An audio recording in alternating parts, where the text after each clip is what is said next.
गांव की गर्मी अपने चरम पर थी। दोपहर के 2 बजे थे।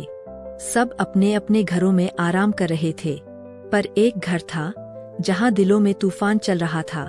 भाभी यानी संध्या भाभी, उम्र करीब 28 साल, हल्की गुलाबी साड़ी में, पसीने से भीगी हुई, बालों को बार बार पीछे करते हुए किचन में आम का पना बना रही थी।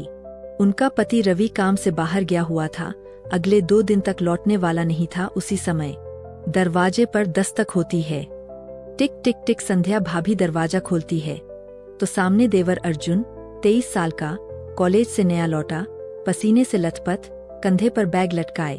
भाभी थोड़ा चौंक कर, अर्जुन तू तो हॉस्टल में था। अर्जुन मुस्कुराते हुए, सरप्राइज देने आया हूँ भाभी। भाभी की आंखें पल भर को उसके सीने पर टिक जाती है जहां उसका पसीने से भीगा टी शर्ट चिपका हुआ है। भाभी हल्की मुस्कान के साथ कहती है, चल अंदर पना बना रही हूँ, पहले पी ले। अर्जुन बैठा है, भाभी सामने गिलास पकड़ाती है। अर्जुन उसका हाथ छूता है। कुछ सेकंड को दोनों की नजरें मिलती है। भाभी थोड़ा सकपकाकर, मैं फ्रेश हो लेती हूँ, और अंदर कमरे की ओर जाती है। कमरे के अंदर भाभी आईने के सामने खड़ी होती है।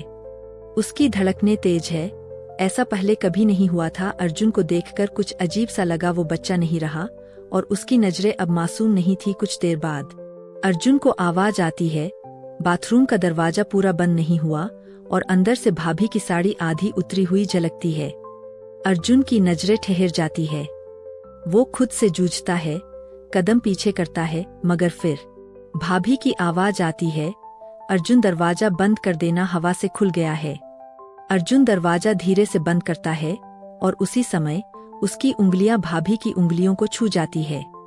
एक ठहराव। भाभी धीरे से बोलती है, बचपन में तू कितना प्यारा था, हमेशा मेरी चूड़ी पहनने की जिद करता था, अब तो बड़ा हो गया है। अर्जुन धीरे से, और भाभी अब आप भी तो बहुत बहुत हसीन हो गई है। धीमी सांसें। कमरे में सन्नाटा, सिर्फ दिलों की धड़कनें सुनाई देती है। भाभी एक कदम पीछे हटती है। नहीं अर्जुन, ये गलत है। अर्जुन, लेकिन भाभी दिल तो कुछ और कहता है। भाभी आंखों में आंसू लिए, दिल की हर बात नहीं मानी जाती। अर्जुन, मैं भाभी हूँ और इस रिश्ते की एक मर्यादा है। वो अर्जुन का हाथ पकड़कर दरवाजे तक ले जाती है और धीरे कहती है,